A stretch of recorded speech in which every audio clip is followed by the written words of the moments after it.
ओम। ओम। आज की आज कक्षा की कक्षा हम आरंभ हम करने आरंभ जा रहे करने हैं। जा रहे हैं। कक्षा को कक्षा को आरंभ करने आरंभ से करने पहले से पहले एक बार एक बार ईश्वर को ईश्वर याद को करते याद हुए करते हुए ओम का ओम का उच्चारण उच्चारण करेंगे। करेंगे।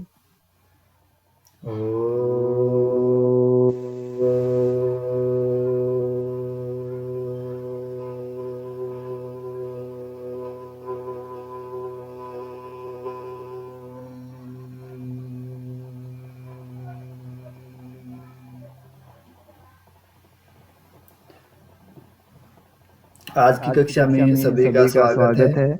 घेरंड घेरंड संहिता संहिता के के अंतर्गत अंतर्गत हम हम आज आज प्राणायाम प्राणायाम प्रकरण के प्रकरण के बारे में बारे में पढ़ेंगे। पढ़ेंगे। प्राणायाम प्राणायाम प्रकरण प्रकरण में में कल कल हमने हमने स्थान, स्थान, काल काल और और आहार के आहार के बारे बारे में में पढ़ा। पढ़ा। अब अब उससे उससे अगला अगला अंग अंग पढ़ते पढ़ते हुए हुए हम हम मुख्य मुख्य प्राणायाम के प्राणायाम के ऊपर ऊपर चर्चा चर्चा करेंगे। करेंगे। प्राणायाम प्राणायाम करने से करने से पहले पहले कुछ कुछ चीजें चीजें महर्षि महर्षि घेरंड घेरंड ने ने आवश्यक आवश्यक बताई हैं, बताई हैं, अनिवार्य अनिवार्य बताई बताई हैं। हैं। उनको करना उनको करना आवश्यक है आवश्यक है और और उनको उनको करने करने के के उनको उनको किए किए बिना बिना आपको आपको प्राणायाम का प्राणायाम का अभ्यास अभ्यास नहीं नहीं करना है। करना तो है। तो वो वो चार चार चीजें चीजें कल कल मैंने मैंने आपको आपको बताई थी। बताई थी। सबसे सबसे पहला पहला स्थान स्थान को को आप आप देख लें देख लें अच्छे अच्छे से, से, फिर फिर काल का काल का निर्णय कर निर्णय कर लें, लें, फिर फिर आहार आहार का का आपको आपको चिंतन चिंतन कर कर लेना है, लेना है, किस किस तरह का तरह का आहार आहार आपको आपको लेना है, लेना है, क्या क्या पथ्य पथ्य है, है, क्या क्या अपथ्य अपथ्य है। है। सर और उसके डबल वॉल्यूम बाद आ रही है।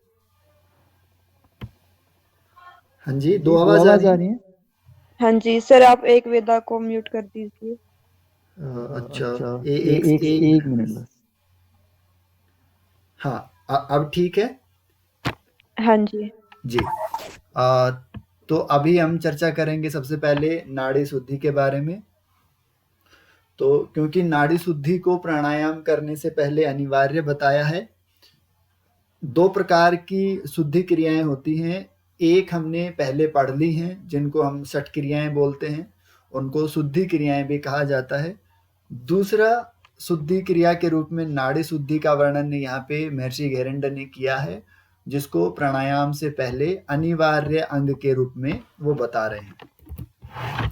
तो नाड़ी शुद्धि के लिए जो नाड़ी शोधन या नाड़ी की शुद्धि करना है, उसको प्राणायाम की संज्ञा तो नहीं दी है, लेकिन प्राणायाम से पहले की तैयारी के रूप में वो ये कह रहे हैं। जब राजा चंड कपाली ने महर्षि घेरंड से पूछा कि जो सिद्धि इत्यादि है उसको प्राप्त करने के लिए आपने पहले जो 7 अंग बताए, उनमें आपने प्राणायाम का भी जिक्र किया था, तो अब आप क्या प्राणायाम बताएंगे? तो तब महर्षि घेरंड कहते हैं कि प्राणायाम से पहले कुछ चीजें जान लेना आवश्यक है। तो उन चीजों में एक उन्होंने नाड़ी शुद्धि का जिक्र किया, और नाड़ी शुद्धि का जिक्र करते हुए वो कहते हैं कि नाड़ियां जो हैं अगर वो मल से भरी रहेंगी तो प्राणायाम करने का कोई फल नहीं होगा। इसलिए नाड़ियों को शुद्ध करना आवश्यक है। और उसी सिलसिले में नाड़ी शोधन के 2 तरीके उन्होंने बताए। एक तरीका उन्होंने बताया स मनु की मंत्र के साथ, आप इसको समझ सकते हैं। बीज मंत्र तंत्र साधना के अंदर कुछ एक अक्षर का एक मंत्र होता है, या 1.5 अक्षर का एक मंत्र होता है। उसको बीज मंत्र के रूप में, या इसको ऐसे कह सकते हैं कि एक तत्व के लिए एक मंत्र होता है, जो उस तत्व को जागृत करने के लिए, उसको प्रकाशित करने के लिए साधन का कार्य करता है। तो उसको बीज मंत्र बोला जाता है। तो बीज मंत्र के साथ जो नाड़ी की शुद्धि होती है, एक वो नाड़ी शुद्धि, और बिना निर्मनु अर्थात बगैर मंत्र के जो नाड़ी शुद्धि होती है, वो निर्मनु नाड़ी शुद्धि होती है, जो धोती कर्म या षटकर्म इत्यादि के माध्यम से जो नाड़ियों की शुद्धि होती है वो। तो देखिए, नाड़ी शोधन के ऊपर अर्थात जो सफाई है नाड़ियों की, उसको लेकर के महर्षि घेरंड बहुत आरंभ से लेके अंत तक इसकी चर्चा करते आ रहे हैं, और यहाँ तक भी वो बने हुए हैं कि नाड़ियों की शुद्धि अति आवश्यक है। तो फिर वो बताते हैं कि नाड़ी शुद्धि की जो क्रिया है, जो प्राणायाम से पहले करनी है, जो सैमनु नाड़ी शुद्धि है, उसको किस प्रकार से करना है, उसके लिए क्या नियम है, उसकी क्या विधि है। तो वो देखते हैं एक बार कि कुशका या हिरण या सिंह, चीता इत्यादि, उनकी खाल लेकर के उसको आसन बना लेना। आसन दो तरह के होते हैं, एक आसन जिनका शारीरिक रूप से जो शारीरिक स्थितियां होती हैं, और एक आसन जिसके ऊपर बैठा जाता है। ठीक है, तो एक बैठने वाला आसन लेने का जिक्र वो कर रहे हैं कि कुश का हो या फिर मृग या सिंह की खाल का हो, या फिर मोटा कंबल हो, उसको लेके और आसन के ऊपर उसको बिछा लेना है और उसके ऊपर बैठ के ये नाड़ी शुद्धि की प्रक्रिया करनी है। एक चीज ये हो गई। उसके बाद दूसरा ये बता रहे हैं दिशा के बारे में। ठीक है, दिशा कौन सी होनी चाहिए, किस तरफ मुख करके बैठना है, पूर्व या उत्तर की तरफ। ठीक है, पूर्व या उत्तर की तरफ मुख करके बैठना है, और फिर उसके बाद नाड़ी शुद्धि होने तक ये नाड़ी शुद्धि क्रिया करनी है। तो इसकी विधि क्या रहेगी? सामान्य रूप से जो अनुलोम विलोम हम करते हैं वो अनुलोम विलोम की क्रिया है, लेकिन उसको इस अनुपात के साथ करना है। ठीक है, कि जैसे जब सबसे पहले बाई नासिका से चंद्र नाड़ी से जब श्वास को भीतर भरा जाएगा तो 16 मात्रा तक, इनको मात्राएं कहा जाता है, 16 मात्रा, 64 मात्रा, 32 मात्रा। इस मात्रा का संबंध वैसे तो जप से होता है, जैसे हम इस तरीके से जप करें, लम लम, मूलाधार का जो ये मंत्र है, तो अगर इस तरीके से हम जप करते हैं तो एक मात्रा बनती है lump lump lump lump lump. तो इस प्रकार से जब जप किया जाता है तो ये फिर मात्राएं कहलाती हैं।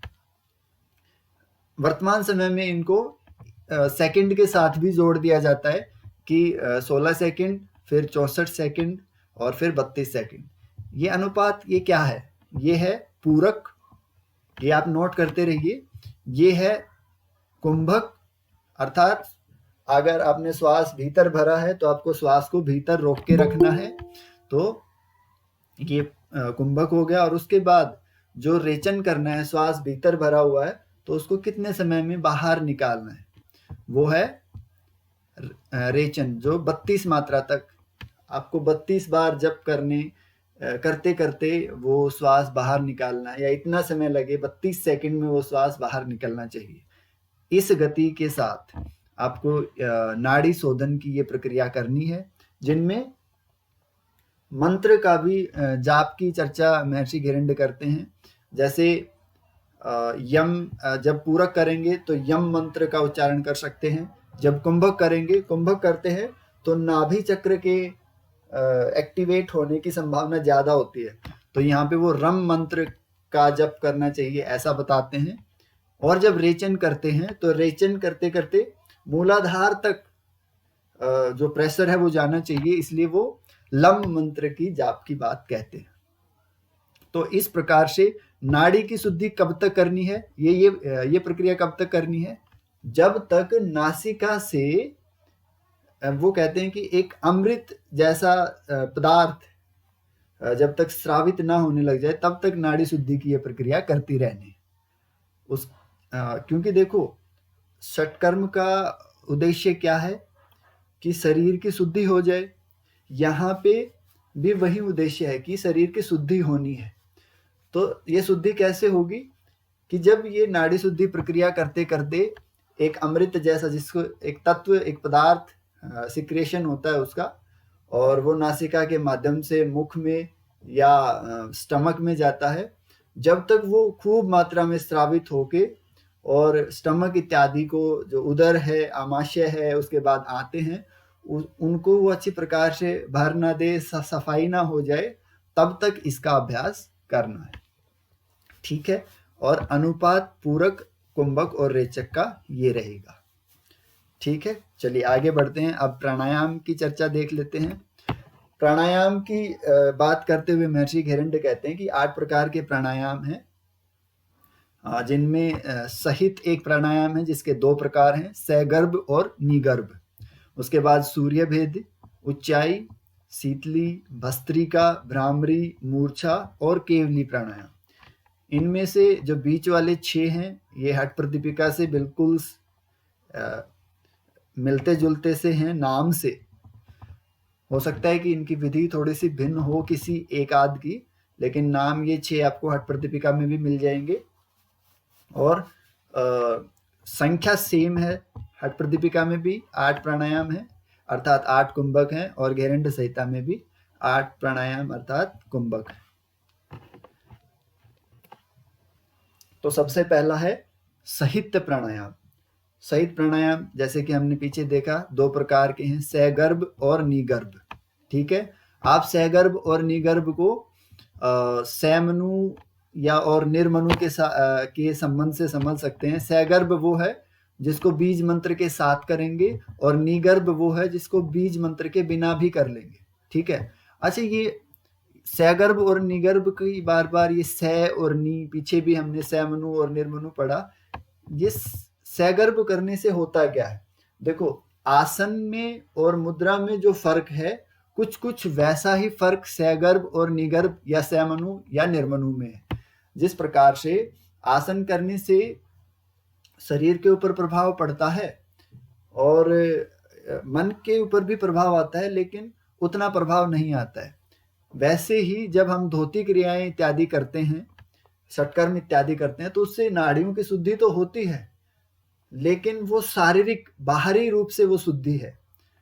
तो ये जो सहगर्भ होता है जिसमें बीज मंत्र का प्रयोग किया जाता है या बीज मंत्र का जप किया जाता है, इसमें क्या होता है कि मानसिक रूप से नाड़ियों की शुद्धि होती है। मानसिक रूप से नाड़ियों की शुद्धि करना सहगर्भ या सैमनु, इसका आप अर्थ ये लगा सकते हैं। ठीक है, तो अब पहला देख लेते हैं सहगर्भ में क्या है, विधि के बारे में जानते हैं। तो सामान्य रूप से सहित प्राणायाम अनुलोम विलोम ही है। जो नाड़ी शुद्धि हमने पीछे पढ़ा वो नाड़ी शुद्धि ही है, लेकिन सहगर्भ और निगर्भ में केवल मात्र डिफरेंस क्या है कि इसमें मंत्र जपना है, इसमें मंत्र नहीं जपना है। तो एक बार विधि देख लेते हैं। तो सहगर्भ में क्या करना है, बाई नासिका से। बाई नासिका से क्यों? क्योंकि ये एक सामान्य नियम बन गया है कि विपरीत अंग से ही कार्य की शुरुआत की जाती है, जो भी हम कोई क्रिया करते हैं। तो बाई नासिका से अकार या य मंत्र का जो या बीज का 16 बार जाप करते हुए आपको पूरक करना है, श्वास को भीतर भरना है, और फिर कुंभक करना है। कुंभक उड्डयन बंद के साथ करना है। हालांकि ये थोड़ा सा कॉन्ट्राडिक्शन होता है कि किस प्रकार से श्वास भीतर भरने के बाद उड्डयन बंद लगाया जाता है, लेकिन कई जगह इसकी चर्चा मिल जाती है। सूर्य भेद इत्यादि में भी इसको बोल दिया जाता है कि उड्डयन बंद लगाएं पूरक करने के बाद। खैर, तो 16 बार जाप करते हुए पूरक करना है और फिर उड्डयन बंद लगा के कुंभक करना है। और कुंभक अगर 16 बार किया है तो फिर कुंभक हमें 64 मंत्र के जाप तक करना है।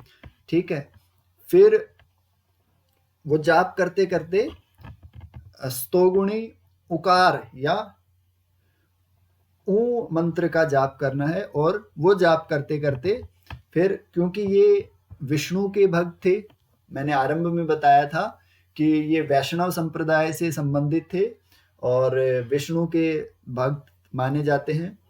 तो ये कह रहे हैं कि ओकार बीज का जाप करते करते कृष्ण वर्ण मतलब काला या फिर सांवला रंग वाले आप किसी मूर्त का या भगवान का आप ध्यान करें। फिर आगे कह रहे हैं कि 64 मात्रा तक कुंभक करना है।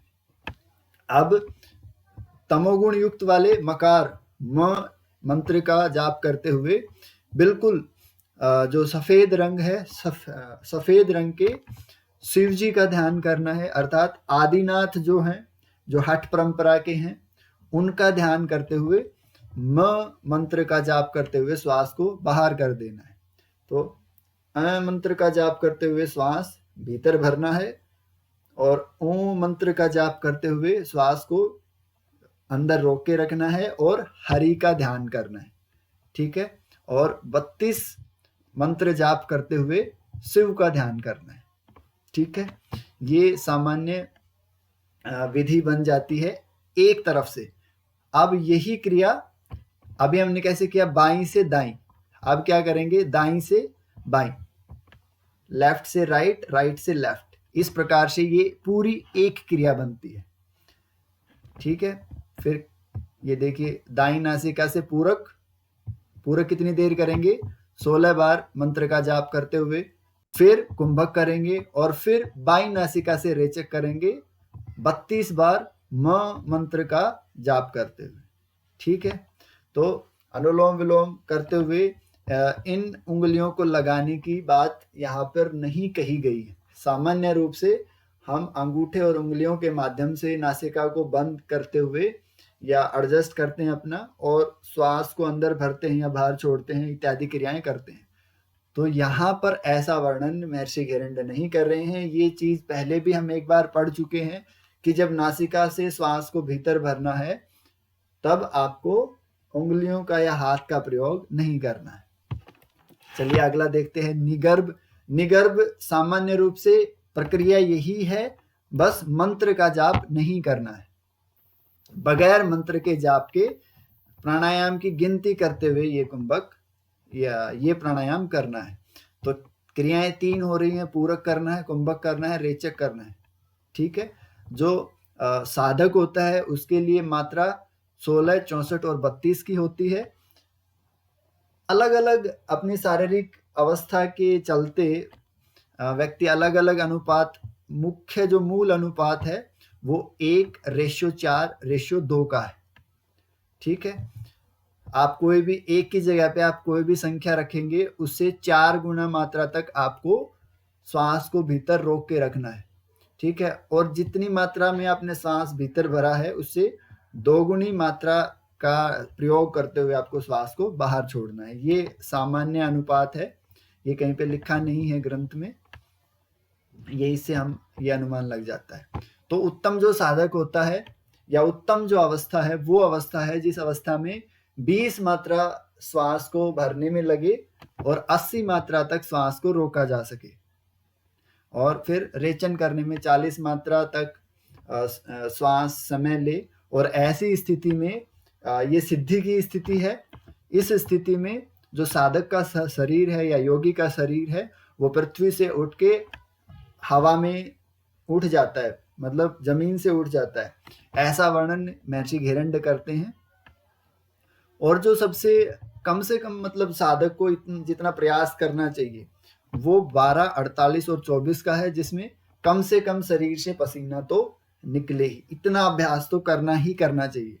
अर्थात हम ये कह सकते हैं, यदि नाड़ी शोधन प्राणायाम का आरंभ करें या सहित या सगर्भ निगर्भ में से जो भी चुनना चाहें वो इच्छा है, लेकिन यदि सहित प्राणायाम या फिर नाड़ी शुद्धि करें तो इस अनुपात का प्रयोग प्रारंभिक व्यक्ति को करना चाहिए, प्रयास करना चाहिए। धीरे धीरे ये अनुपात बनने लग जाता है, शरीर को आदत हो जाती है। ठीक है, तो ये मात्राएं ध्यान में रखेंगे कि किस स्थिति में किस प्रकार की अवस्था बनती है शरीर की और क्या इनके लक्षण है।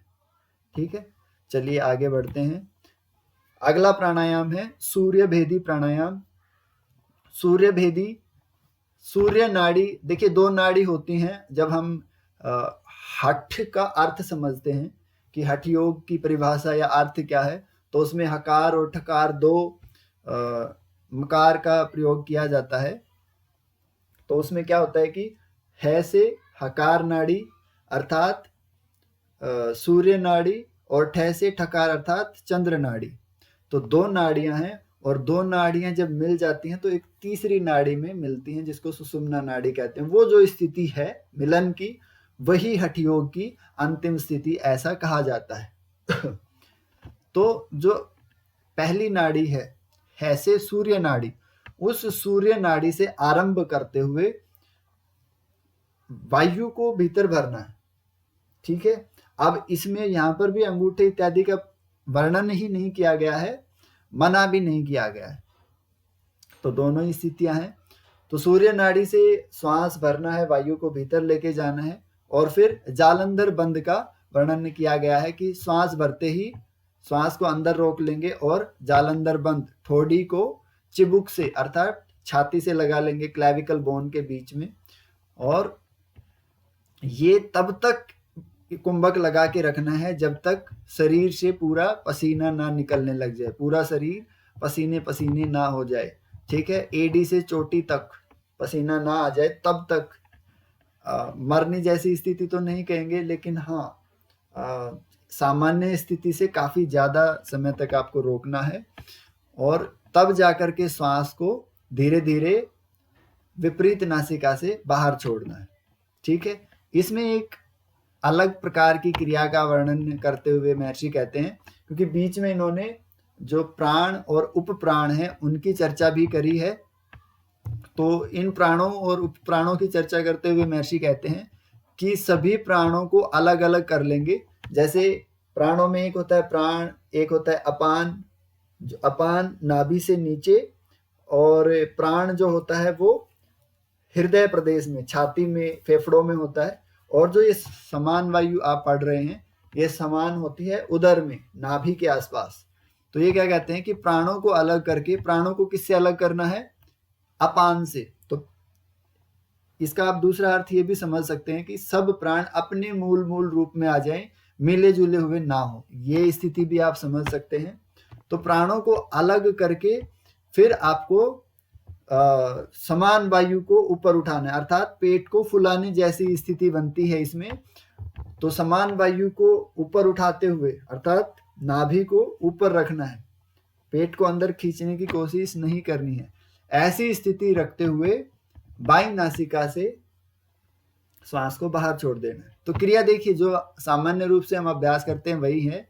सूर्य भेदी में क्या होता है कि हम दाईं नासिका से श्वास भरते हैं और तुरंत ही बाहर निकाल देते हैं, लेकिन यहाँ पे डिफरेंस क्या है कि कुंभक करना है, और कुंभक कब तक करना है, ये मुख्य बात है कि पसीना जब तक अच्छे प्रकार से ना निकलने लग जाए तब तक आपको ये करना है। महर्षि घेरंडलाभ क्या बताते हैं कि बुढ़ापा, मृत्यु इत्यादि का भय दूर हो जाता है और कुंडलिनी जागरण होने लग जाती है, ठीक है। क्योंकि जो सूर्य नाड़ी है वो पूरे तरीके से शुद्ध होते हुए, मल रहित होते हुए बाकी नाड़ियों में भी शक्ति पहुंचाने का कार्य करती है, जिससे कुंडलिनी के ऊपर जो सोई हुई है 3.5 लपेटे लिए हुए मूलाधार चक्र में या मूलाधार में, वो उसके ऊपर एक चोट होती है प्राण शक्ति की, और वो जागना आरंभ कर देती है, ठीक है। चलिए आगे देखते हैं उज्जाई प्राणायाम। अगर किसी को स्लाइड वगैरह ना दिख रही हो तो आप कमेंट कर दीजिए, या आवाज ना आ रही हो तो कमेंट कर दीजिएगा जी। तो उज्जाई प्राणायाम की विधि देख लेते हैं। उज्जाई प्राणायाम में सामान्य हम क्या करते हैं, एक गुंजन जैसी आवाज करते हुए वायु को भीतर खींचते हैं। तो ये कैसी प्रक्रिया बता रहे हैं वो एक बार देख लेते हैं। तो बाहर की जो वायु है उसको दोनों नाकों से, दोनों नासिकाओं से अंदर भरना है। दोनों नासिका छिद्र हैं उनसे भीतर भरना है, लेकिन क्या सीधे ही भरना है? नहीं, अब ये कह रहे हैं आंतरिक वायु। अब बाहरी वायु और आंतरिक वायु में कंफ्यूज होने की आवश्यकता नहीं है, इनको आप इरेज माने एक तरीके से कि ये है ही नहीं, ठीक है। तो दोनों नासिकाओं को खुला रखना है और हृदय और कंठ को खींच लेना है। जब हृदय और कंठ को खींचेंगे तो एक घर्षण होते हुए वायु फेफड़ों के अंदर जाएगी, तो अपने आप ही एक घर्षण की आवाज पैदा होगी। तो वो आवाज के साथ वायु को भीतर भरना है, और भीतर भरने के बाद कुंभक करना है। कुंभक करके फिर होल्ड करना है, धारण करना है वायु को, और धारण करने की जो अनुपात है वो बार बार नहीं बताया जा रहा है, अनुपात वही 3 रहेंगे जो हमने ये 3 अनुपात पढ़े थे। जो उत्तम साधक है, जिसका अभ्यास अत्यधिक हो गया है या काफी मात्रा में काफी समय हो गया है, तो वो रहेगा, या सामान्यतः ये तो अभ्यास होना ही चाहिए, ये अनुपात तो चलना ही चाहिए, ठीक है। तो इस अनुपात में ही कार्य हो रहा है। तो कुंभक करना है, और कुंभक के बाद जो मुख में भी वायु है उस वायु को भी भीतर करके जालंधर बंद लगा के रखना है, ठीक है। और देखिए यथाशक्ति कहा जा रहा है, यहाँ पे कहा गया जब तक पसीना पसीना ना हो जाए, मतलब पसीना आना एक अनिवार्यता यहाँ पे महर्षि घेरंड कह रहे हैं सूर्य भेदी प्राणायाम में, लेकिन यहाँ पे कह रहे हैं यथाशक्ति। हो सकता है किसी को कम पसीना आता हो, पसीना ना आए, तो स्वतः ही व्यक्ति को पता चल जाता है कि अब उससे और ज़्यादा कुंभक नहीं हो पा रहा है, तो उस स्थिति में वायु को फिर बाहर उसका रेचन कर देना है। तो यह जो क्रिया होगी, यह उज्जयी प्राणायाम की क्रिया होगी। ठीक है, इसके लाभ में महर्षि गेरंड कहते हैं कि कफ रोग दूर होते हैं, जो दूषित वायु है उदर इत्यादि के अंदर, उदर और पूरे आमाशय और बड़ी छोटी आंत इत्यादि में वो वायु बाहर हो जाती है या उसका नाश हो जाता है। अजीर्ण आदि इत्यादि जो बीमारियां हैं वो होती ही नहीं है।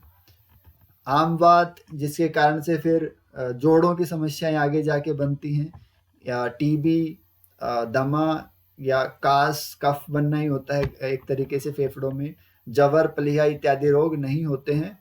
और एक चीज ये सभी में ही कह रहे हैं, प्राणायाम का आप एक कॉमन लाभ ये समझ सकते हैं कि जरा और मरण, बुढ़ापा और मृत्यु दोनों ही दूर हो जाते हैं। ठीक है, तो ये उज्जयी प्राणायाम का एक लाभ है। चलिए आगे बढ़ते हैं। अगला है शीतली प्राणायाम, जो सर्दियों में बिल्कुल भी नहीं करना चाहिए। अभ्यास के लिए सीखने की दृष्टि से कर सकते हैं, वैसे इसका ज्यादा अभ्यास नहीं करना चाहिए। विधि देख लेते हैं कि जिह्वा के द्वारा वायु को खींचकर पेट में भरना है। तो जीभ से कैसे, यहाँ पे केवल इतना ही कहा है कि जीभ से खींचना है। तो जीभ को कैसे कर लेना है खींचने के लिए वायु को, प्रणाली की तरह उसको गोल गोल बना लेना है। तो उसको गोल करके और उसके माध्यम से वायु को खींच के पेट में लेके जाना है और फिर कुंभक करना है। किसी प्रकार के बंद की बात यहाँ पे नहीं की जा रही है, तो बहुत ही सामान्य प्रक्रिया है। जीभ के माध्यम से वायु को भीतर भरते हुए कुंभक कर लेना है और फिर दोनों नासिका छिद्रों से वायु को बाहर निकाल देना है। ये बहुत ही सामान्य सी प्रक्रिया बनती है। गर्मियों में इसका अभ्यास लाभकारी होता है। इससे अजीर्ण और कफ पित्त इत्यादि के विकार जो हैं वो दूर होते हैं। विशेष रूप से पित्त के जो रोग हैं उनमें तो ये अत्यंत लाभकारी होता है। अगला देखते हैं भस्त्रिका प्राणायाम। भस्त्रिका प्राणायाम बहुत एक मजबूत प्राणायाम है, बहुत ताकतवर ये एक क्रिया है। इसको करने के लिए बहुत बल की आवश्यकता होती है। तो इसमें क्या है, जैसे लोहार का इसमें वर्णन किया जा रहा है कि लोहे को गलाने के लिए उसके पास एक भट्टी होती है, तो उस भट्टी में वो लगातार हवा को धोंकता रहता है।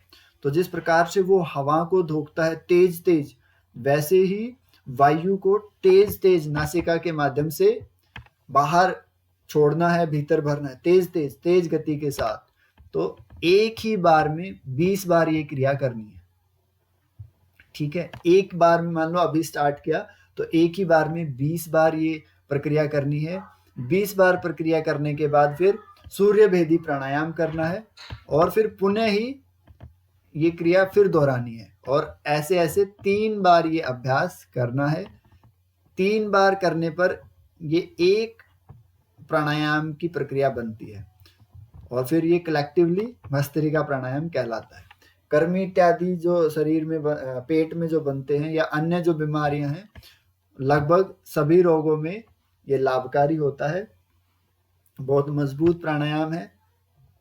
लाभों के रूप में महर्षि घेरंड ने जो बताया केवल उतना ही यहाँ पे मेंशन किया जा रहा है, अन्यथा भस्त्रिका प्राणायाम के लाभ की गिनती करना, मेरे ख्याल से सबसे ज्यादा लाभ भस्त्रिका प्राणायाम से ही होते हैं।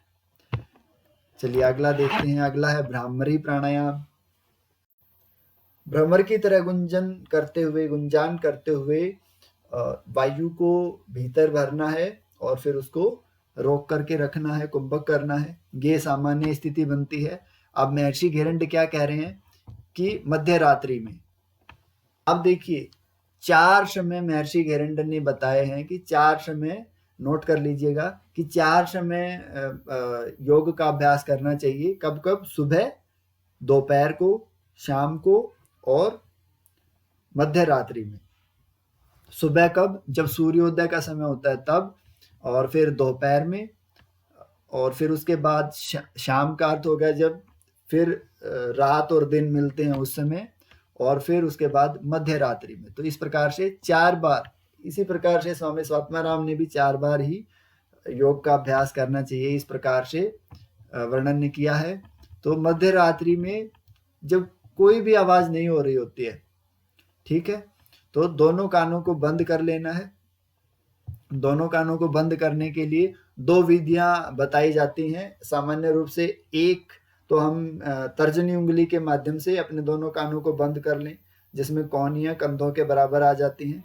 और दूसरा है क्षणमुखी मुद्रा। क्षणमुखी मुद्रा में क्या होता है कि अंगूठों से कान, तर्जनी आंखों पे और मध्यमाएं जो हैं वो नासिका के ऊपर, और जो सबसे छोटी अंगुली हैं वो नासिका छिद्रों के ऊपर रहती हैं। तो वो स्थिति क्षणमुखी की बनती है। तो दोनों में से किसी का वर्णन यहाँ पे महर्षि गेरंड नहीं कर रहे हैं। तो कानों को बंद करने का निर्देश देके वो कहते हैं कि कानों से जो गूंज सुनाई दे रही होती है, आपको कोई गूंज करनी नहीं है। हम जो अभ्यास करते हैं उसमें हम गुंजान करते हैं, लेकिन ये ऐसा नहीं कह रहे हैं कि आपको अपने मुख से कोई गुंजान करना है, बल्कि कोई भी गूंज, कोई भी ध्वनि आपको सुनाई दे रही है, उस ध्वनि को सुनना चाहिए, सुनने का प्रयास करना है। ठीक है, जब ये अभ्यास आरंभ किया जाएगा तब महर्षि घेरंड एक प्रकार से, वो सीधे सीधे नहीं कर रहे हैं, लेकिन एक प्रकार से नाद का वर्णन कर रहे हैं कि जब आप ये सुनने का प्रयास करेंगे तो आरंभ में झिंगुर एक जीव होता है, झिंगुर की ध्वनि, बंसी बांसुरी की ध्वनि या बादल गरजने की ध्वनि, इस प्रकार से आपको सुनाई देना आरंभ होंगे धीरे धीरे। और फिर उससे अगली स्थिति में जब पहुंचेंगे, अगली अवस्था में जब पहुंचेंगे, तो भंवरे का गुंजन जोर जोर से, जैसे घंटा बज रहा हो या घड़ियाल बज रहे हो, तुरही बज रही हो, भेरी जैसे शब्द सुनाई देंगे। फिर उससे अगली स्थिति में मृदंग और दुदुम्बी इत्यादि इत्यादि जो नाद हैं, जो ध्वनियां हैं, जिनको क्या बोलते हैं, अहिंसक ध्वनियां बोलते हैं। 2 चीजों के टकराने से एक ध्वनि होती है और एक स्वतः ही एक ध्वनि बनती है। तो स्वतः जो ध्वनि होती है वो सुनाई जब दे तो वो नाद कहलाती है। ठीक है, तो भ्रामरी प्राणायाम के सिद्ध होने से समाधि की भी सिद्धि हो जाती है, लेकिन इस सिद्धि होने से पहले ये लक्षण आपको या साधक को जैसे सुनाई पड़ते हैं।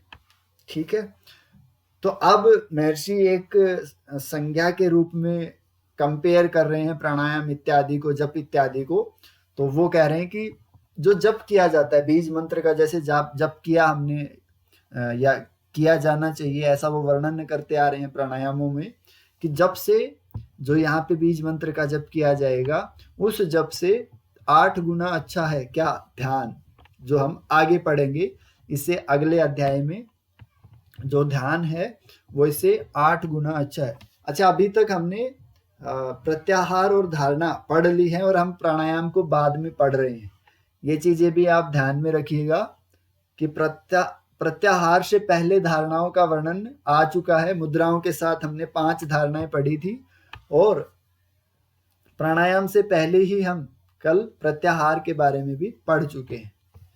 इस चीज को भी आप ध्यान में रखिएगा। तो यहाँ पे महर्षि घेरंड कह रहे हैं कि जब से 8 गुना उत्तम है ध्यान, यदि ध्यान किया जाए तो वो अच्छे और शीघ्र आपको परिणाम देगा, सिद्धियां प्राप्त कराएगा। उस रूप में ध्यान को उत्तम बता रहे हैं। और ध्यान से भी 8 गुना उत्तम तप को ये बता रहे हैं, जो इंद्रियों का दमन इत्यादि जो प्रक्रियाएं होती हैं वो तप के अंतर्गत आती हैं। और तप से 8 गुना उत्तम है संगीत।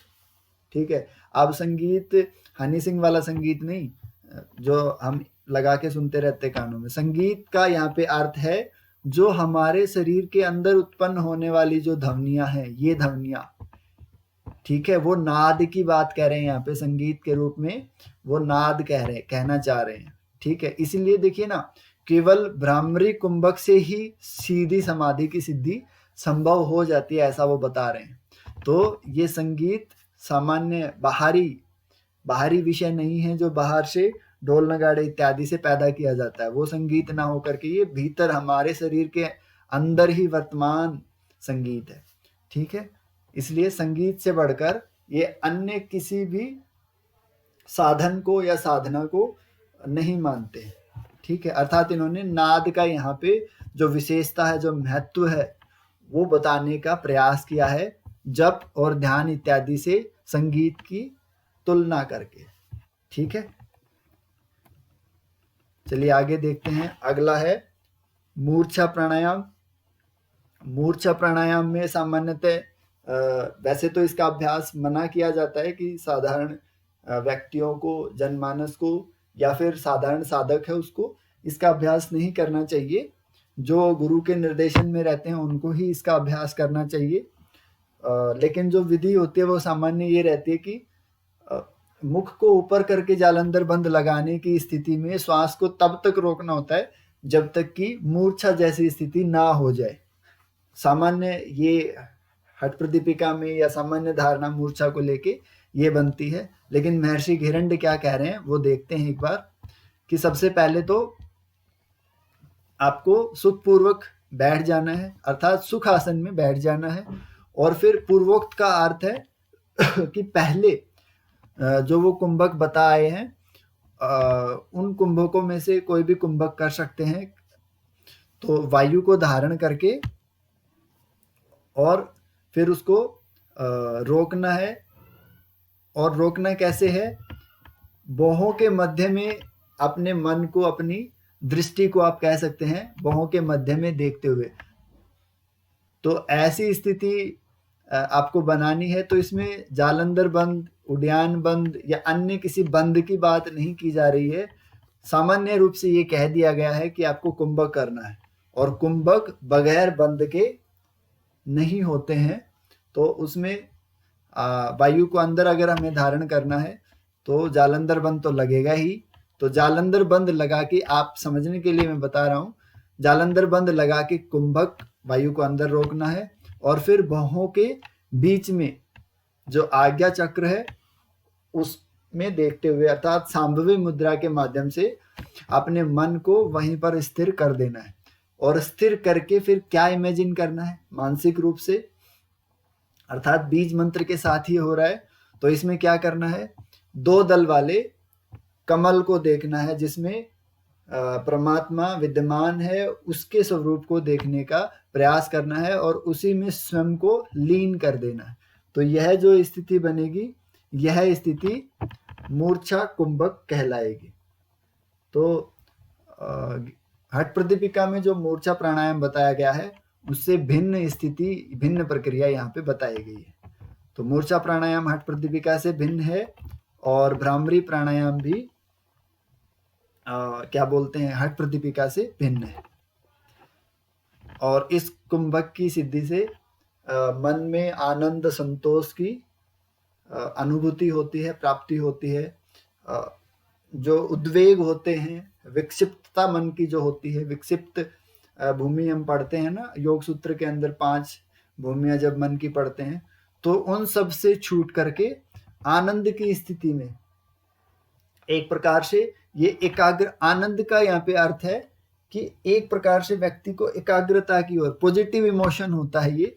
तो एकाग्रता की स्थिति में या तो होता है या पहुंचाने में मदद करता है।